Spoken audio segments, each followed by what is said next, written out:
Az Erik? Hát az egy bohóc az a gyerek, hát csicskítottam általánosba is. Nem elég, hogy általánosba A-ban laktunk. Középiskolában már szotyit törte nekem, meg főzte a kávét, töltötte a klubhüvelyest. Tesó, nagyon jó. Tesó, Mizu. Nagyon jók a vidék, tesó, rég láttalak.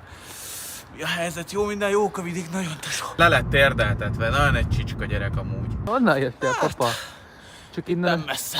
Aha, jó van. Kiszúrtalak. Hát örültem, tessék, tényleg. Figyelj már, tesó. Mai napig, ha találkoznék vele, ha alatt térdelne a cipőjét, levetetném, jó gyerek. Nem lenne egy képet, csináljunk.